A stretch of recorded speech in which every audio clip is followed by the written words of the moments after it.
Okay, let's embark on a journey.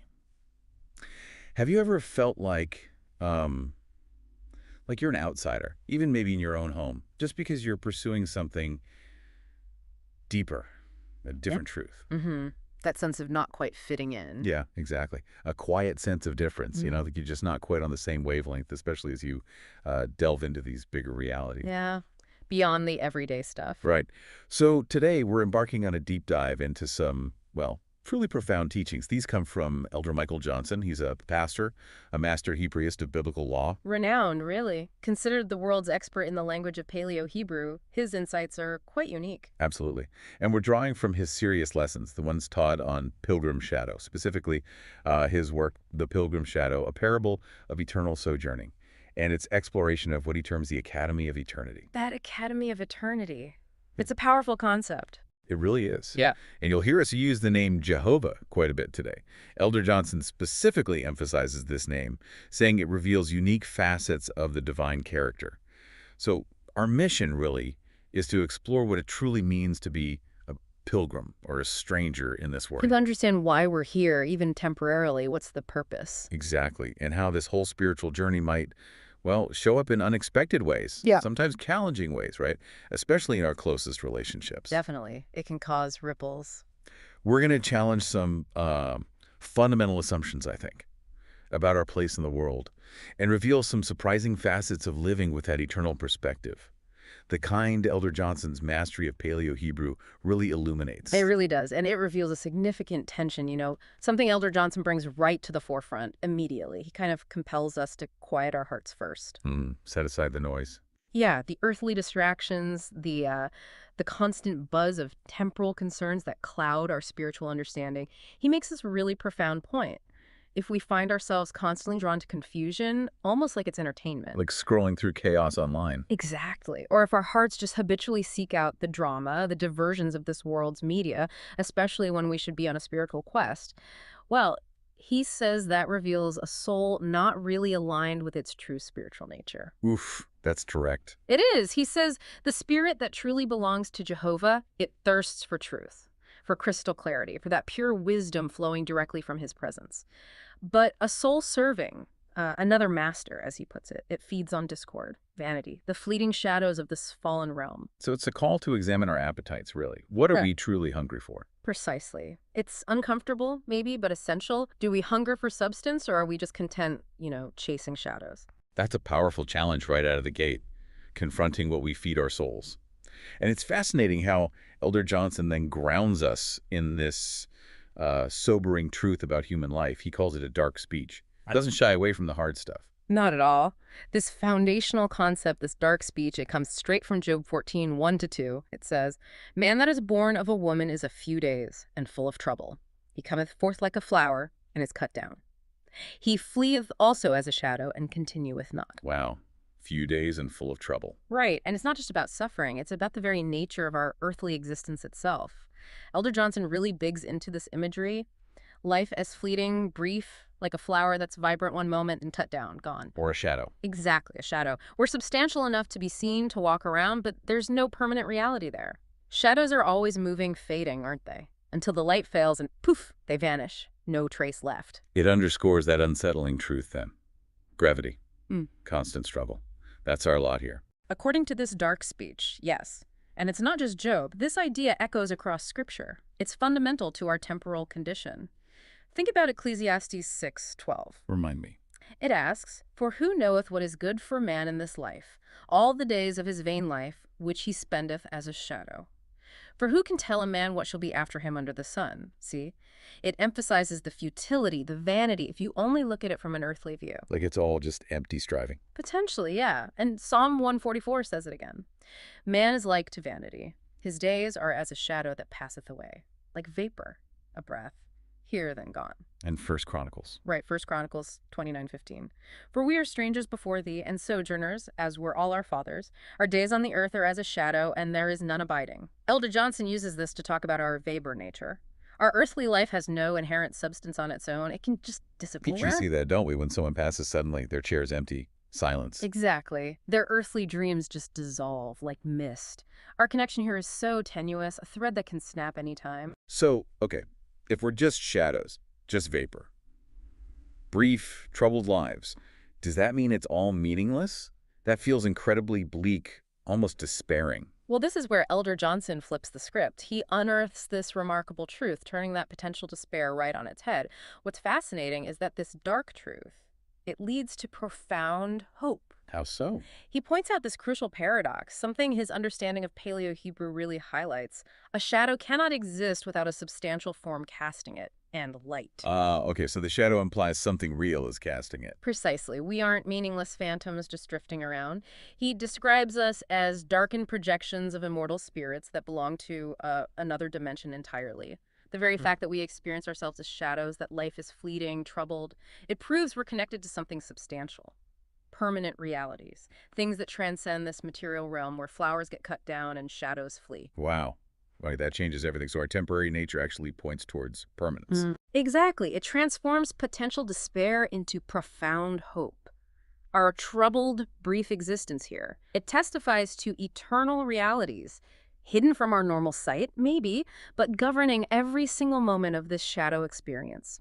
We're temporary projections of permanent beings, brief reflections of eternal souls, momentary appearances of immortal spirits that actually belong to the realm where light originates, where shadows have no power. That's a complete mind shift. That's Almost like that. we're wearing VR headsets, experiencing this temporary digital world, but our real selves, our bodies, exist somewhere else, somewhere more substantial. Is that the kind of tension he means? That's a brilliant analogy. Yes, exactly. That inherent tension is absolutely foundational. Now, but the question that haunts us, right? Who knoweth what is good for man in this life? The answer isn't found in the shadow realm itself. It's found in understanding why the shadows are cast. You got it. This brief, troubled existence is, well, Elder Johnson calls it a divine curriculum, an eternal academy, a testing ground, where immortal spirits learn eternal lessons through these temporal limitations. So the troubles, they're actually instruction. Sacred instruction, yes, when we see it right. Every trouble, every hope cut down, every fleeting shadow moment, it becomes instruction if we recognize we're not just shadows. We're substantial beings temporarily dwelling in shadow form. The wise soul learns to read the shadows correctly. How so?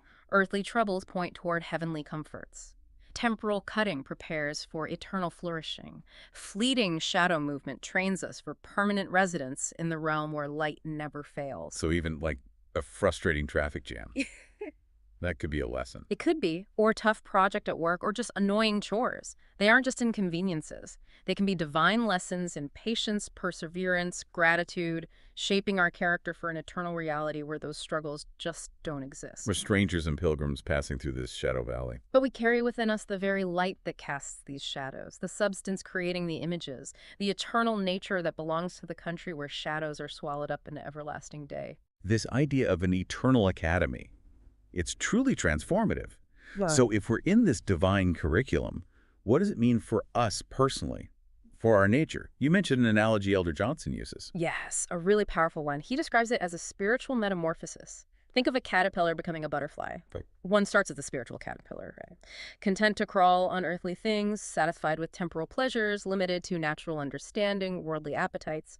But then, as divine transformation begins within, through submission to Jehovah, you enter a chrysalis stage. The cocoon phase, intense internal work. Exactly. A sacred dissolving.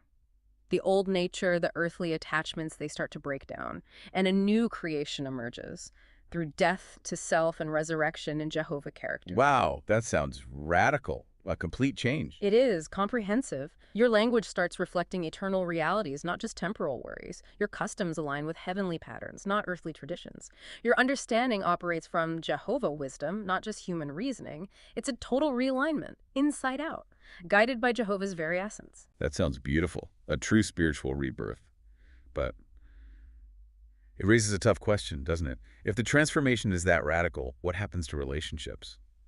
Especially with family, friends, people close to us. Ah, yes. Here lies what Elder Johnson calls the tragic irony of this transformation. Those who knew you in your caterpillar state, loved ones, family, friends, they often find the spiritual butterfly deeply disturbing, incomprehensible even. How does that play out?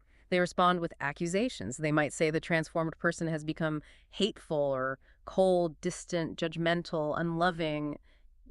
You've changed and not for the better. Ouch. That must be incredibly painful. It is. But Elder Johnson explains what they truly hate isn't the person. It's the Jehovah nature now being expressed through that person's willing surrender to Jehovah's character. Their accusations, their discomfort, their hostility even. It reveals their resistance. They despise the ways of Jehovah and anyone conforming to his eternal patterns. So it's not really personal against the individual. Oh. Deep down, no. He connects this to scriptures like Exodus 20:21, where the people stood far off from God's presence, preferring distance, and John 8:43, where salvation of Jehovah says, "Why do ye not understand my speech, even because ye cannot hear my word?" The transformed speech, the new priorities, the different kind of love, it's just not understood by what Elder Johnson calls carnal minds. Minds still governed by earthly things, Yeah. temporal desires, human reasoning. Exactly, rather than spiritual understanding and divine wisdom. So their rejection isn't aimed at the person's love for them, but it's a rejection of the divine nature showing up.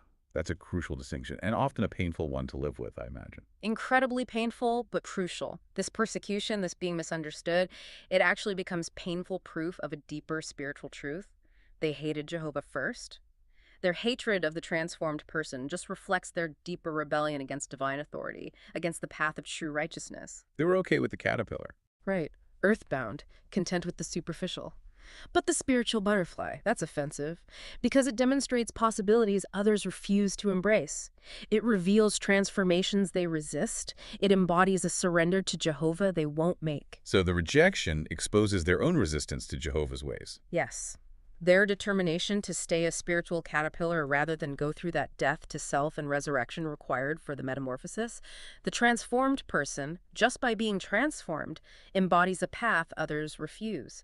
And that in itself causes discomfort, even anger, in those still anchored in the temporal, in the shadow realm. Okay, so if we're in this metamorphosis, becoming strangers even in our own homes, Yeah.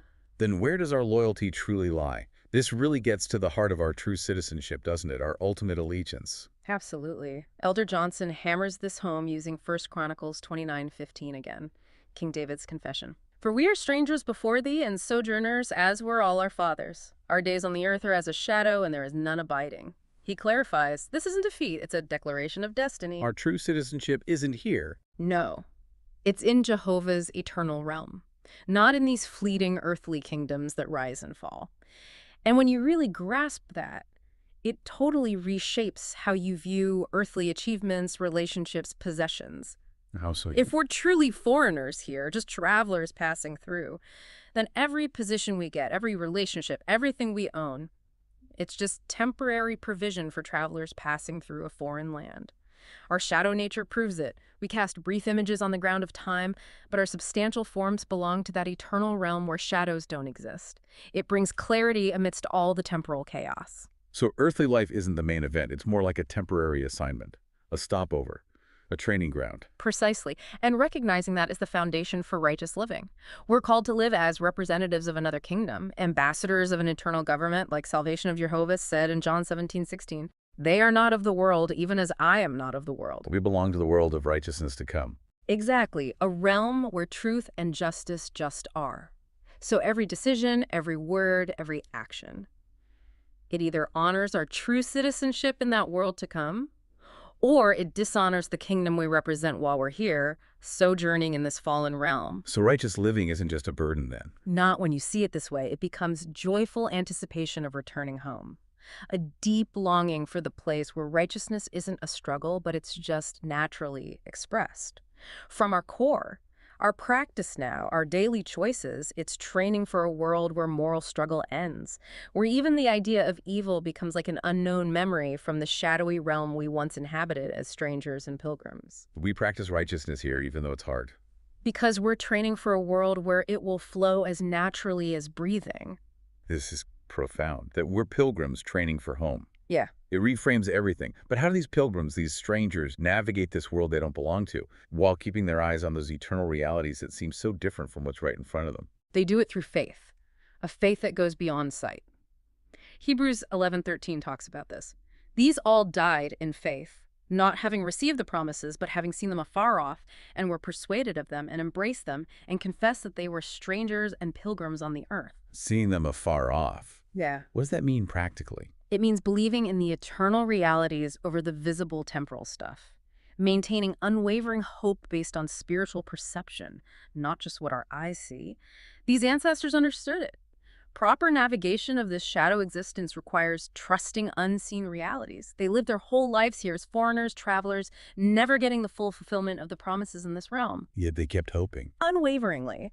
Based on a spiritual perception that transcended natural observation, they saw what others couldn't, embraced what others dismissed, lived for a reality others denied. Seeing them afar off almost implies seeing them purely, doesn't it? Like in their original form, before earthly interpretations muddy the waters. Exactly. And this is where Elder Johnson's grasp of Paleo Hebrew is so insightful. He uses this analogy, comparing it to pure doctrine, like a raw versus cooked spiritual truth. Raw versus cooked, like sushi. Kind of, yeah. Just like raw tuna in sushi keeps its natural essence, its purity, compared to cooked meat that's been altered by fire, processing. So the faithful received spiritual truth in its original uncontaminated state, directly from Jehovah's revelation, not through human religious processing or traditional cooking. So his understanding of Paleo Hebrew lets him access that raw nourishment. That's the idea. When these true followers of Christ ate earthly food, they didn't just taste calories. They experienced the pure essence pointing towards the eternal feast, not some processed substitute offered by tradition. They consumed raw spiritual nourishment like fresh veggies, getting maximum spiritual nutrition, not cooked doctrine, heated up, seasoned, altered by human hands until the original life-giving properties were diminished or hidden. They weren't just seeking information, but pure, unadulterated divine substance. Precisely. When they experienced human love, they saw the pure, unprocessed shadow of perfect Jehovah affection in its original spiritual form, not the cooked version filtered through human interpretation or culture. When they saw earthly justice, they saw the raw essence of Jehovah righteousness, untainted by human legal processing that often corrupts pure principles. So every earthly experience becomes a window. Yes, a window into heavenly realities consumed in their purest spiritual form. Every temporal blessing, a direct taste of eternal inheritance, received without human processing or religious cooking, altering the original Jehovah essence. Their active engagement, being persuaded, embracing, confessing their pilgrim status, shows that preparing for the eternal kingdom requires consuming pure spiritual truth, not accepting processed religious doctrine altered by human tradition. It's an active, conscious choice, a pursuit of unvarnished truth. And this active pursuit means our earthly experiences aren't something to endure passively. We actively use them for growth, for purpose. It changes our whole posture. Absolutely. That's where Hebrews 13:14 hits hard. For here have we no continuing city, but we seek one to come. This seeking, it transforms just enduring things into purposeful, diligent preparation. Here have we no continuing city. That's emphatic. It really is. It demolishes any illusion that earthly institutions, relationships, achievements provide any permanent foundation. Every earthly city crumbles, governments pass away, empires fall. But the contrast, one to come, the eternal city, Jehovah, is its builder and maker, that reveals the glorious destination giving meaning to our journey. A city needing no external law enforcement Mm-hmm. because everyone is internally righteous. That's the vision. Character developed through faithfully navigating earthly testing. So every choice we make here, it's training for eternal responsibility, every relationship, practice for perfect fellowship, every trial, preparation for righteous judgment, every victory, education in Jehovah governance. So we seek that coming city not by waiting, but by active preparation. Daily preparation, developing character suitable for eternal citizenship, getting equipped to reign in righteousness with Jehovah. Which leads to an even deeper question. What is it about us as humans that enables this whole pilgrim journey, this capacity to be a shadow, testifying to a greater substance? What inside us yearns for something beyond the temporal? Now we're getting into the profound mystery of being created in Jehovah's image, Genesis 1:27. So God created man in his own image. In the image of God created he him, male and female created he them. What does that mean, according to Elder Johnson? It means Jehovah imprinted his eternal visage, his appearance, his countenance, his glory upon beings destined to live temporarily in this realm of shadows and limits. It creates what he calls a Jehovah paradox. Eternal beings living temporarily in a fading realm. Exactly. We're fashioned according to everlasting realities, yet appointed to sojourn briefly where everything fades, decays, passes away.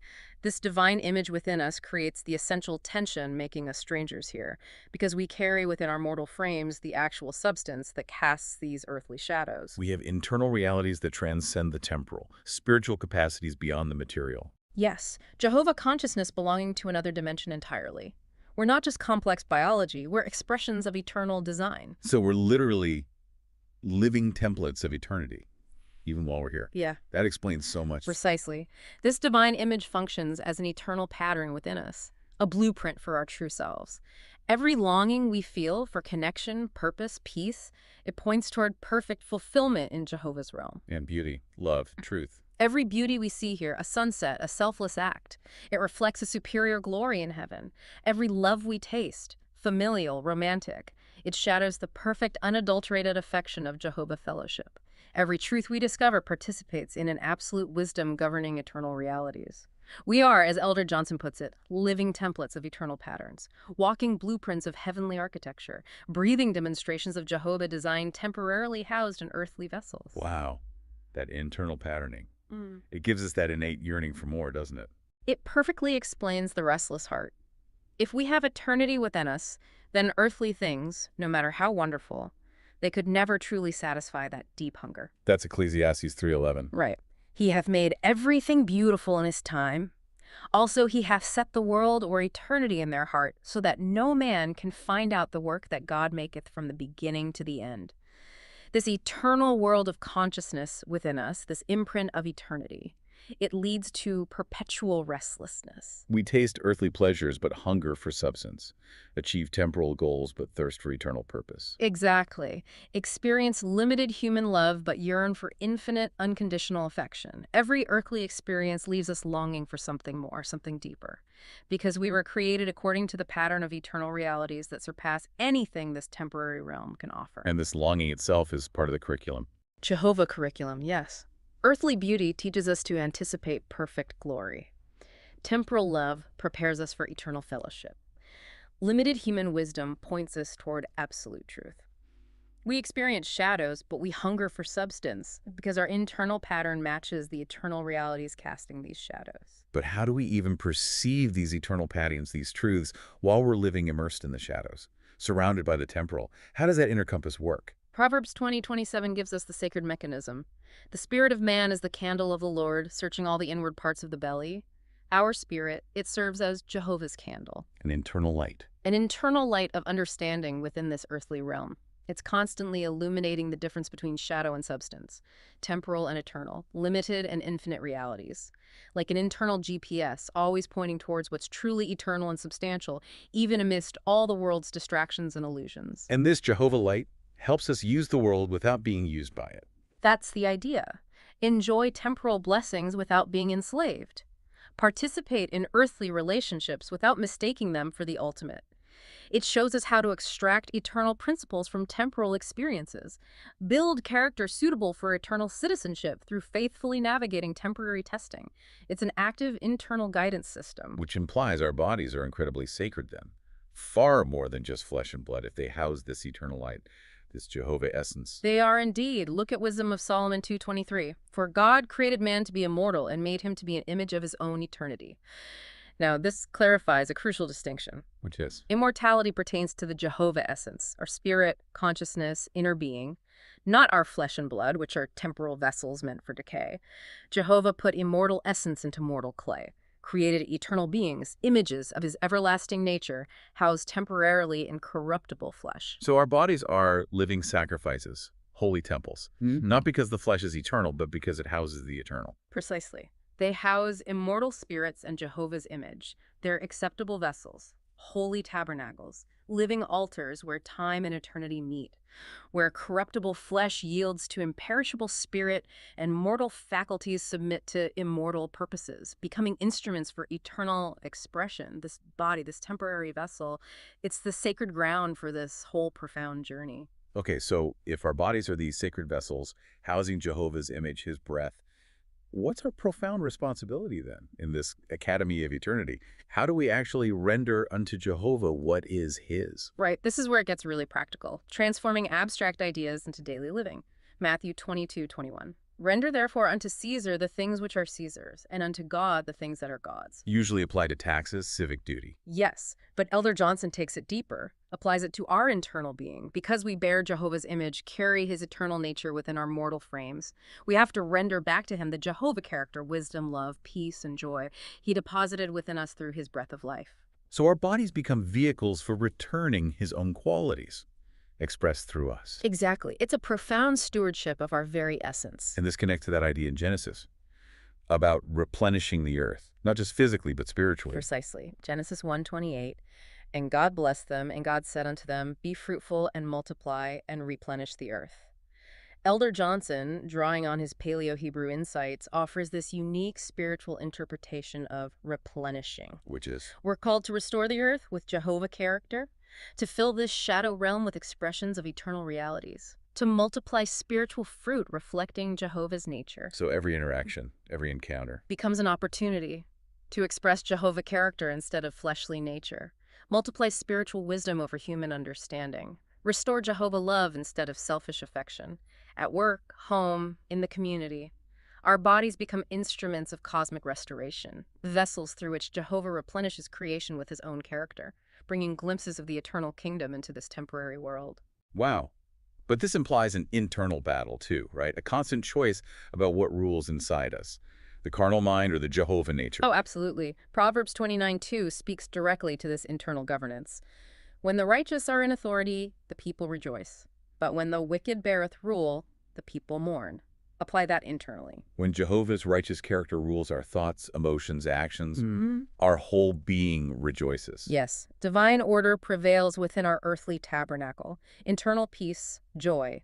But when we let wicked flesh, our carnal desires, rule over the divine image within, our spirit mourns, we get the discord, anxiety, emptiness that comes from rebelling against our true, immortal nature. So that's the sacred choice, the living sacrifice. That's it. Will we daily surrender authority within our mortal frames to the immortal character Jehovah deposited, or let temporal flesh govern eternal consciousness? It's constant warfare then, like Galatians describes, daily internal struggle for governance.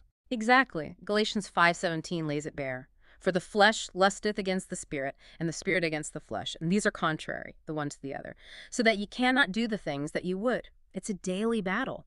Inside our mortal frames, immortal spirit versus temporal flesh, for governing authority. So living sacrifice means consciously choosing, continuously. To yield authority to the divine image, not fleshly desires. Empower immortal consciousness, not temporal appetites. This internal government, this daily surrender, it prepares us for eternal authority in Jehovah's kingdom. And remember, all of this, the transformation, the battle, is possible because of that sacred mechanism, Jehovah's breath. Genesis 2:7. And the Lord God formed man of the dust of the ground and breathed into his nostrils the breath of life, and man became a living soul. That breath deposits immortal existence into mortal limitation, creates living souls, meeting places for heaven and earth. Our bodies are sacred vessels housing that breath, holy tabernacles. Yes, where creator and creation unite in conscious fellowship. It creates our dual citizenship, temporal beings housing eternal consciousness. Our bodies are living sacrifices precisely because they house this divine breath. Okay, so given this really profound internal reality, what does the practical application look like day to day, especially with something as tangible and often, let's face it, problematic as wealth?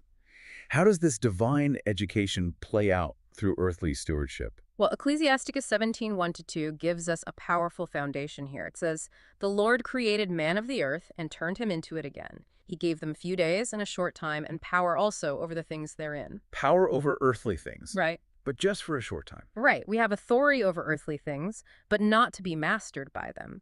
We're meant to master them through our eternal perspective. Every earthly experience, mundane or significant, becomes a classroom lesson for eternal governance. Our few days and short time are actually intensive training for the endless ages where perfected saints exercise dominion. It completely reframes work, money, possessions. That is a powerful reframing. And Right. wealth. Yeah, that's a great example. That eternal perspective must really shift how we handle money, what we've been given. Oh, tremendously. Think about it. Someone lacking that eternal perspective, they become enslaved to money. Doesn't matter how much they have, accumulation is the goal. They live in fear of loss. Every decision is based on mammon worldly gain, not Jehovah wisdom. They're consumed by the shadow, mistaking temporal projections for eternal substance. But the Jehovah image bearer. Ah, the magnificent contrast. For them, wealth is sacred stewardship, a temporary tool.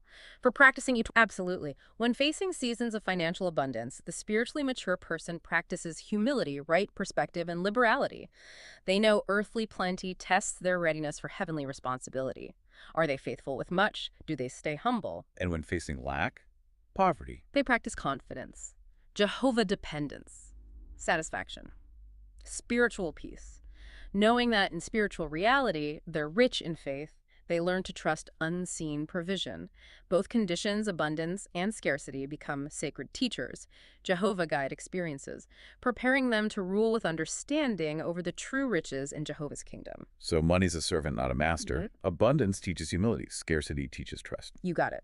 Proper exercise of Jehovah authority over wealth means exactly that. Every financial circumstance is a chance to practice Jehovah nature. We are, as Elder Johnson says, kings in training. Learning Jehovah principles of governance through faithful earthly stewardship. It's not just about money, is it? It's about character. This is such a comprehensive framework for understanding our existence. And Elder Johnson provides this beautiful parable, you said, to tie it all together. From the Song of Solomon, sounds like a detailed prophetic journey from shadow to substance, explaining the pilgrim's path. It is. And he uses Song of Solomon 2:11-12 as the central prophetic description. For lo, the winter is past, the rain is over and gone, the flowers appear on the earth, the time of the singing of birds is come. This parable, he explains, encodes the whole spiritual journey, Jehovah's intricate educational process. Okay, break it down for us. What's the first stage? The first stage is the winter. He connects this to Song of Solomon chapter 1, verses 4-7. This represents the appointed season of dormant spiritual activity. The Jehovah image within us is kind of concealed beneath the frost of earthly testing and temporal bondage. So on the outside, it looks like nothing's happening spiritually. Lifeless. To natural observation, yes. Maybe even barren or dead. But inside, the eternal beginning is quietly developing through the divine spirit. This winter of emptiness, of worldly desires not satisfying. It teaches us the world can't fill our everlasting nature. It leads to that painful but essential foreigner consciousness. This is the caterpillar phase, starting to feel different. Exactly. Becoming strange unto other caterpillars, even family friends, as that subtle internal transformation begins distancing you from familiar worldly ways. There's this dawning awareness. This world just isn't home. Okay, so winter is recognizing that spiritual hunger, feeling fundamentally different. What comes next after that internal stirring? After the winter comes the rain, discussed in Song of Solomon chapter 1, verses 8-11. This represents Jehovah instruction, cleansing, and spiritual nourishment. It's the testing, refinement, and purification through pressure and difficulty. It cleanses, refreshes, gives life to that hidden divine nature that was dormant in winter. What kind of rain? What kind of hardships? All sorts. Financial lack teaches confidence, Jehovah dependence, stripping away reliance on worldly security. Relational suffering teaches Jehovah affection, sacrificial care, stretching our capacity for unconditional love. Physical frailty teaches Jehovah power, revealing his strength in our weakness. Emotional spiritual ignorance teaches understanding, Jehovah illumination, breaking down our old ideas. And as the seed of righteousness springs forth through these trials. The individual becomes even more strange unto them that knew him aforetime. This is the intensive chrysalis phase. Profound, often painful internal work. The old self really dissolves, and when the rain is over and gone, it signifies the time of learning is accomplished, the teacher-instructor phase has fulfilled its sacred design, the pilgrim has absorbed the lessons. And after the cleansing, the lessons of the rain. Finally, the flourishing, the new life. That must be the flowers appearing. Indeed. The flowers appear in Song of Solomon chapter 1, verses 12-14. They represent the fruits of the Spirit made manifest. Love, joy, peace, long-suffering, gentleness, goodness, faith, meekness, temperance. These spiritual virtues flourish, mature, become visible evidence of the Jehovah image developed during the dormant testing and purifying rain. This is the butterfly stage. Yeah. Visibly different now. Yes. But crucially, Elder Johnson points out, These flowers appear as weeds unto them that walk according to the flesh. Your family, your closest household, they marveleth at thy strangeness. They just can't comprehend this new nature. Like your gentleness towards enemies, Yeah. your joy in suffering. It looks like weeds to them. Exactly. Your goodness to those who hate you, your faith that moves mountains. It makes your kinsman say he's beside himself. They can't reconcile your new nature with the person they knew. They see your spiritual virtues as abnormal, foolish even. And finally, the singing of birds. The culmination. That's the singing of birds in Song of Solomon chapter 1, verses 15 to 17. This represents the dawn of eternal consciousness, where praise becomes the natural tone of those made perfect, transformation complete. These birds are as the angels and spirits of just men made perfect, welcoming pilgrims who've finished their course, navigated winter and rain, whose spiritual flowers are in full bloom. And this heavenly music. Yeah. It's a foreign language to the carnal world. Completely. Understood only by those who've drawn nigh unto Jehovah, who've gone through a similar metamorphosis. It prophesies a realm where winter comes no more, flowers bloom forever, and where you find your true family among the redeemed, those who understand this new divine language, having walked the same narrow path, ultimate fellowship. Okay, connecting this bigger picture, chapter 2 of The Pilgrim's Shadow, you said, gets really specific about why drawing closer to Jehovah makes you a stranger, even at home. What are some of those precise examples Elder Johnson gives? They sound quite pointed. Oh, chapter 2 is incredibly explicit, very relatable examples of the misunderstanding that just inevitably arises. For instance, verse 19. You're in the winter of want, poverty, but instead of complaining, you give profound thanks to Jehovah. And thy father shall say, hath he lost his understanding? For he knoweth not the joy that cometh from trusting in the invisible Jehovah. Your joy makes no sense to him. Or rejoicing in tribulation. Right, verse 20. When thou dost rejoice in tribulation, thy mother shall be troubled, saying, what manner of madness is this? For she knoweth not that suffering worketh patience. Her carnal mind can't grasp that spiritual alchemy. Blessing Jehovah when sick. Verse 21. When sickness lieth upon thy body, and thou dost bless the Lord, thy wife shall think thee strange, for she understandeth not that whom the Lord loveth he chasteneth. Seems absurd to her. Rejoicing in infirmities. Verse 22, when thou dost rejoice in infirmities, thy children shall marvel, saying, our father is not as other men, for they know not that the power of Christ is made perfect in weakness. Your strength and fragility just bewilders them. So every natural human response to adversity gets completely flipped, making the transformed person seem utterly peculiar, irrational even, to those who haven't gone through it. Exactly. Kinsmen are ashamed when you bless persecutors, V23. Think you're foolish. Call you a fool for counting it joy to fall into temptations, V24, when their instinct is to avoid all discomfort. The theme throughout is profound misunderstanding, the peculiar, alienating nature of the transformed. Verse 26 says, those who draw near Jehovah become a peculiar people, understood only by them that walk the same narrow way. You're just on a different spiritual frequency. And this affects everything. Work, relationships, priorities. Everything. Your earthly works, done for eternal purpose, might look like failure to men judging by temporal success, V27. Your household might not truly know you because your real treasures are in heaven, V28. You become like one speaking a foreign tongue, V30, because your words, priorities, are rooted in eternal realities. Holding worldly things lightly. That causes issues too. Big time. You show generosity, detachment. Your kinsmen say you don't care for your family, V31, because they understand not thy greater love, a love seeking their eternal well-being over temporary comfort. Your devotion to Jehovah makes them say you care more for God than your own flesh and blood, V33. Refusing worldly pleasures, honors, self-indulgence makes you a fool in their eyes. Right. They don't know your citizenship is heaven, V34. That true joy comes from different sources. Caring more for the book, the law than family, praying constantly, spending time with other believers more than blood relatives, preaching. All of it, V3646, it makes you seem like a wanderer, an extremist, someone beside himself. The transformed person is truly operating on a different frequency, living by different values, fundamentally foreign to the carnal world. Wow, so this journey, this metamorphosis, it sounds incredibly challenging, profoundly isolating sometimes, especially with loved ones. But what's the reward for enduring all this misunderstanding, living faithfully as a stranger? What are the promises for these faithful pilgrims? Elder Johnson outlines magnificent, comforting promises in chapter 3. For those enduring rejection from father and mother for Jehovah's sake, they shall inherit the earth when it is made new and find their true family among the redeemed, V48. Imagine that. A new earth, a family that truly gets you, in spirit and truth. What about rejection from spouse or children? Those rejected by wife and children for righteousness' sake shall drink of the river of water of life and be comforted by the Father of the fatherless. V49. Their thirst for understanding, for love, will be perfectly quenched. And those called mad for showing the fruits of the Spirit, love, joy, peace. They shall be planted in the paradise of Jehovah among them that understand. B50. An environment where their spiritual nature isn't just tolerated, but celebrated, understood. And those mocked for their worship, longing for heaven's music. They shall sing the song of Moses and the Lamb with them that have likewise drawn near. V51. Earthly discord replaced by perfect heavenly harmony. 100-fold return, like the scripture says, for forsaking earthly ties. That's an incredible promise of recompense. It is indeed. The Lord promises 100-fold return for forsaking houses, siblings, parents, spouse, children, lands for his name's sake. E52. They shall inherit everlasting life, where there shall be no more death, neither sorrow nor crying, and where all that seek me with their whole heart shall know one another in perfect understanding. V53.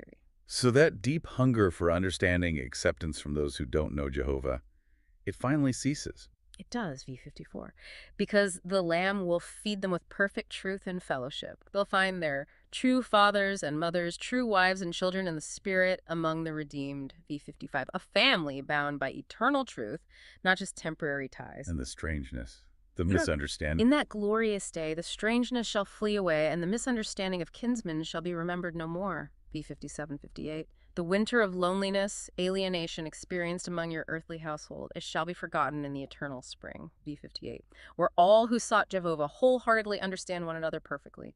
Complete harmony and joy. That brings us to the ultimate promise then, and the final powerful exhortation for these faithful pilgrims, the culmination of Elder Johnson's teaching. Yes. He concludes by reiterating, this shadow existence serves as Jehovah's appointed testing ground for faithfulness.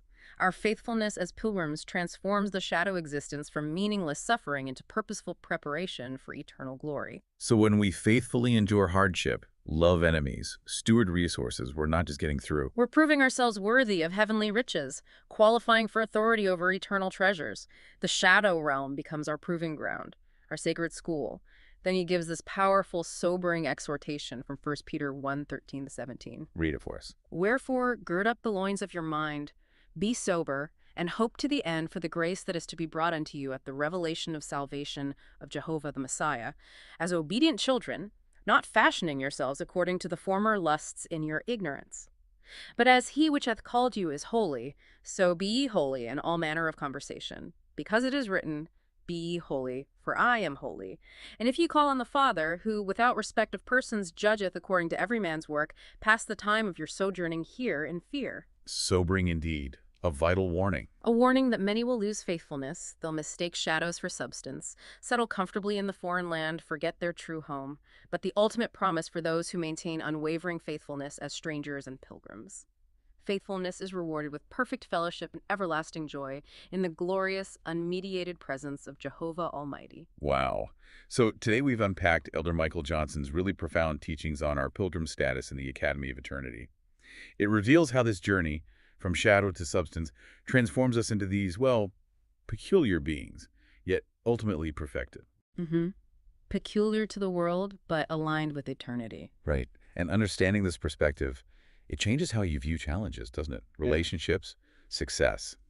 Equips you to live with an eternal purpose, even when that means walking a path of misunderstanding. It reframes everything. It really does. So the question for you listening is, what does this all mean for you? If your spiritual transformation leads to misunderstanding, maybe even rejection from those closest to you, how will you choose to navigate that path? Knowing your true citizenship lies beyond this temporary realm, will you hold firm to that eternal vision? Or, get swayed by the pull of the temporary? It's a deep question. Even so, come quickly, Lord Jehovah, and deliver thy faithful strangers from the shadow realm into the eternal light of thy glorious presence. Amen. Amen. Thank you for taking this deep dive with us. Until next time, keep seeking those profound insights.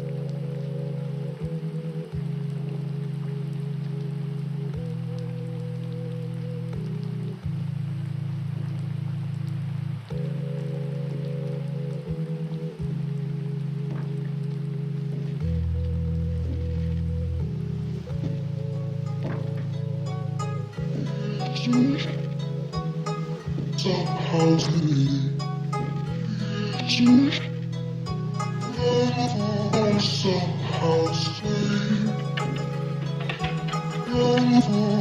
somehow